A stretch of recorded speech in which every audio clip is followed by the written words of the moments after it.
Not, but I want to start with SVB, Silicon Valley Bank. I want to read you. This is Henry Blodgett just in the past hour on Twitter. He says, if the panic bank run puts SVB in real jeopardy and SVB can't raise private funds to cover the hole, the government will almost certainly bail it out. Shareholders will get poleaxed, he said. But ironically, the risk to depositors is actually small. What do you think? Henry's got a line on it. I mean, this bank is the bank to startups. It's the bank to people who have illiquid securities that were unfortunately loaned against. So he could be right, but this is one of those where why don't we wait until we see? I mean, we got a couple of minutes. I've learned enough in my lifetime that if I have to wait 11 minutes for an answer, I'd rather wait 11 minutes. How concerned are you about this bank versus what we're seeing across the board? You look at some of the other regional banks, those stocks have fallen quite precipitously. Do investors know something that maybe depositors don't? Well, look, a lot of these banks have some commercial real estate exposure. A lot of them may have the wrong duration on the portfolios, meaning that they're really much more sensitive to these rate hikes, and the Fed moves so quickly. Silicon Valley Bank is unique because they were always willing to lend against securities that haven't come public yet. So you could even call them, pre-IPO. No one had that exposure, so they are unique.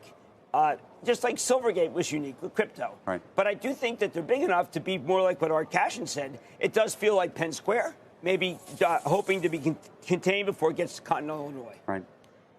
The bigger story today, Jim, is we don't know yet. It could be SVB. It could be the jobs report. Normally, it would be the jobs report. What do you think? Well, look, the jobs report is important because we have bigger labor participation rate. We could quibble over how much wages went up. I don't know. I like to be more granular. The big gains were in travel and leisure, which is still below 2019. But that's the industry, the last industry that's really growing. I like the fact that data center looks like it was down, because that's warehousing, transportation. There's enough in here for the Fed to say, you know what, we can do 25. We don't need to do 50, particularly because of the duration of the portfolios of the regionals, which is what I care about most, other than the fact that Silicon Valley loves to lend against companies that might come public in order to be able to get the business. Just to merge these two topics together, if you like 25 basis points better than 50, there's other people who might say that the SVB of it all might actually push towards the 25 basis points because maybe the Fed doesn't want to push too hard.